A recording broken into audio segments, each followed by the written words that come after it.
Hello viewers, we welcome you to this Voice of Truth program. We encourage you to join with us for an in-depth Bible study. Our today's lesson will be delivered by Brother Jerry Bates of World Evangelism, also the Associate Editor of the Voice of Truth International Magazine. Come, let us hear the Word of God. Again, I'm very happy to be able to join you for a few moments of Bible study today. And today I want to ask one simple question.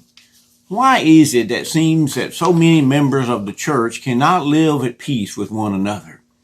You know, the world and the church are often torn apart by strife and conflict. We live in a world in which there are many wars and countries always fighting with one another. Organizations fighting one another. People are fighting with one another.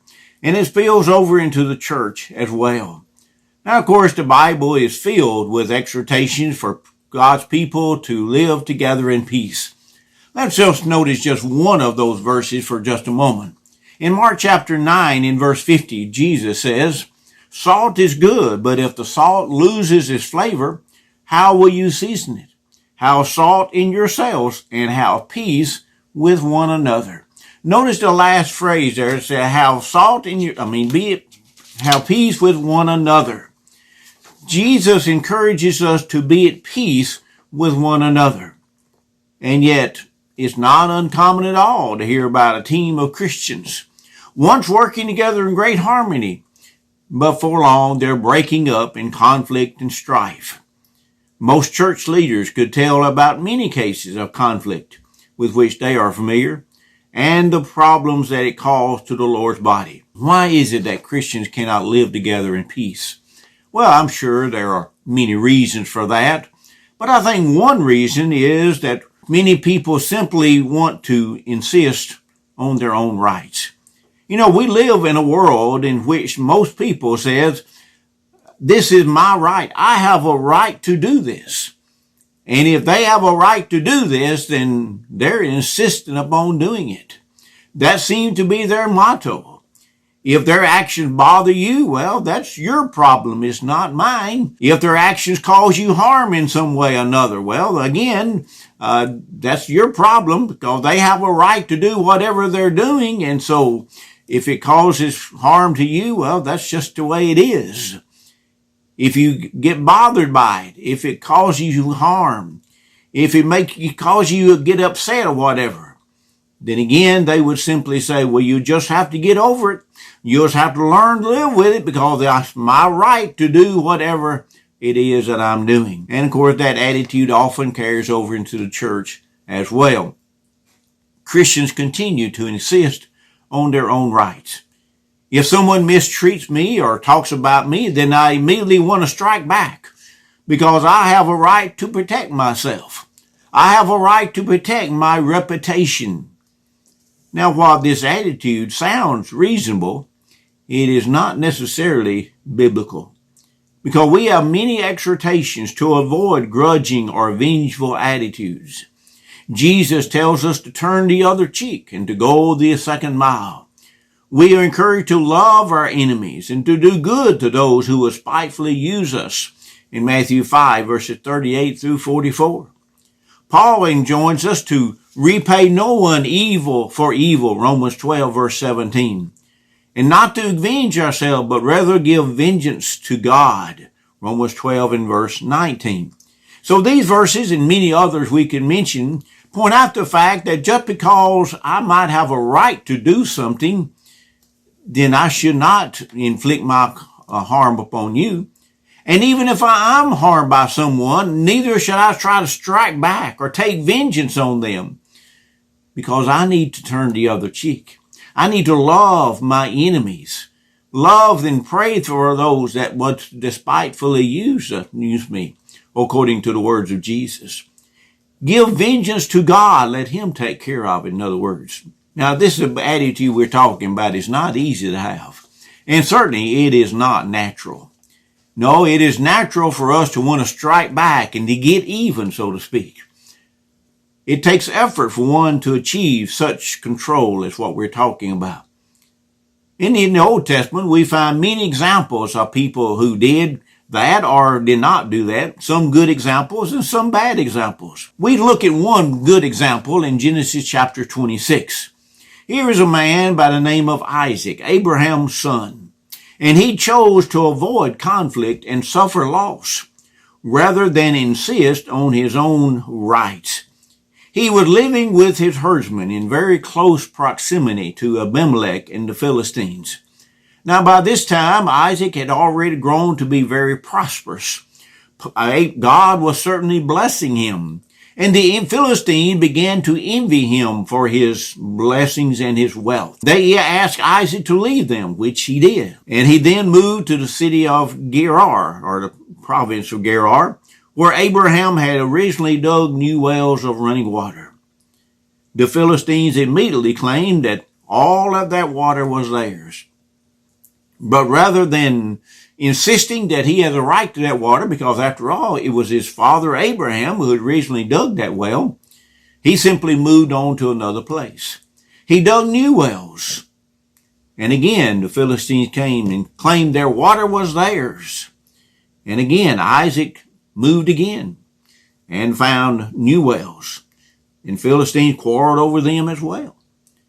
But eventually Isaac moved and dug new wells and finally found a place where the Philistines did not quarrel with him. Now, he did not have to move all those times. That water was legitimately his. Either his father dug the wells or he dug the wells himself.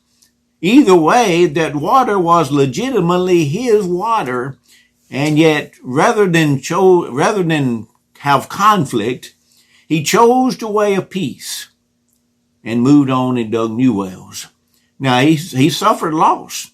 A lot of work that he or his husband went to for nothing, all for the benefit of someone else. So certainly he suffered some temporary loss, but he chose to suffer temporary loss in order to have peace. All those wells had been dug by him or his father. Now, some might criticize Isaac's behavior as cowardly. Some would even call him a very weak man, because a strong man would insist upon his rights. A strong man would insist that that water is mine, and you're not going to take it from me. And yet the wise man wrote in Ecclesiastes 3 verse 8, there is a time of war and a time of peace. You see, this was a time of peace, and Isaac chose the peaceful way. Even though he suffered temporary loss and hardship, he continued to prosper because God blessed him. He continued to live peacefully in the land of Canaan. And this likely would not have been possible if he had not chosen the way of peace. It seems to me that he provides a good example for us even today. You see, we do not always have to press our rights. It is sometimes good to even suffer loss for the sake of peace and harmony.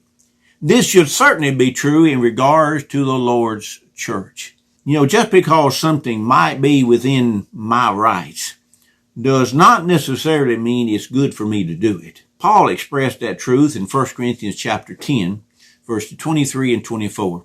There Paul says, all things are lawful for me, but not all things are helpful. All things are lawful for me, but not all things edify. Let no one seek his own, but each one the other's well-being. Notice what Paul there says. He says, all things are lawful, but not all things edify. No, not all things are good for me to do, because they're going to cause harm or spiritual harm to my fellow Christian. And Paul goes on to encourage, let each one seek the other's well-being. Don't always be insistent on what's good for you. Think about what's good for the other person. If it means suffer a temporary loss, then so be it, because it's good for the other person. Now, in this context, Paul was discussing the eating of meats offered to idols. Now, in that context, in that culture, we find that there were many idolatrous practices going on. Many pagans would offer meat to their idols, and then they would go turn around and sell some of that meat in the marketplace. And it was a great discussion among Christians whether they should eat of that meat or not. Because after all, it had once been offered in worship to an idol. Even though they were not worshiping the idols or had nothing to do with it, Then some felt it was not right because that meat was originally offered in worship to an idol. Well, Paul was saying that eating of the meat or not eating of meat, really it doesn't matter, because no longer was it involved in worship to an idol. And even though it might have once been offered in worship to an idol, it had no association with that now. And so therefore, as Christians, we could either choose to eat of it or not to eat of it, depending on what your conscience tells you. But some were very weak, and some felt like it was deathly wrong for them to do that. And Paul said, if that's true, if you thought it was wrong, then you should not eat of that. And even if I did eat of it, and even though I knew it was not wrong, if it caused harm to you, then I should not eat of it either. You see, the overriding principle was not whether it was right or wrong, but rather, is it good and edifying to others? Paul stated further in 1 Corinthians 10, verse 33, just as I also please all men in all things, not seeking my own profit, but the profit of many, that they might be saved. You see, Paul again pointed out that the overriding principle is it good for you spiritually? If it's good for you spiritually, then I should do it. If it's bad for you spiritually, then of course I should not do it. Even though it might be within my own rights to do something, if it would cause spiritual harm to you, then I should not do it. You see, as Christians, our primary goal should not be to please myself. It should not be to simply do what I want to. Rather, we should seek to edify one another. And in Ephesians 4, verse 3, Paul said, endeavor to keep the unity of the Spirit in the bond of peace. We should strive to keep the unity in the church in peace. Even if it means suffering and temporary loss, then I should be willing to do it for the good of the church, for the good of the spiritual welfare of my fellow man. Oh, if we would all remember this principle, many of the conflicts that presently occur in the church would not exist any longer, and certainly they would be much easier to solve, wouldn't they? Are we really seeking the good of my fellow man? You see, that's the question we need to be asking ourselves. And that would answer the question we asked earlier, why cannot Christians live at peace with one another? We could live at peace with one another if we were more concerned with the other's welfare rather than my own rights. Where are you in regards to peace within the church? I'm sure we all think of people who seem like they cause a lot more troubles than they ever solve. They're always in the front of causing some type of conflict, it seems. While others, they're always very peaceful, always very loving, and they certainly would not cause any conflict at all. Well, we need to keep in mind that God is more pleased with those who are peace-loving. You remember Christ said, blessed are the peacemakers, for they shall see God. If we are going to see God, we must be peacemakers. We must be interested in the welfare of other people. Let us close by one verse in Romans chapter 15 and verse 2. It said, let each of us please his neighbor for his good, leading to edification. Notice we need to look for edification for other people. That should be our goal. Not doing whatever I can, not doing what is right for me to do necessarily, but doing what is good for the spiritual welfare of my fellow Christian. If we would all do that, then most of our problems we have in the church would just simply cease to exist. Thank you. Be blessed by studying the Word of God. To receive the Voice of Truth International Magazine and to study the Bible systematically through our English Bible Correspondent course, kindly write to us. Our address, Gracious Word, P.O. Box 15, Arasaradi, Madurai, 625016, Tamil Nadu. For more details, dial 9244204420, 9244214421. God bless you. The Church of Christ salutes you. Joy Creative Production. For video coverage and editing, audio recording and editing, promo for advertisement, graphic design. Contact 9042494996.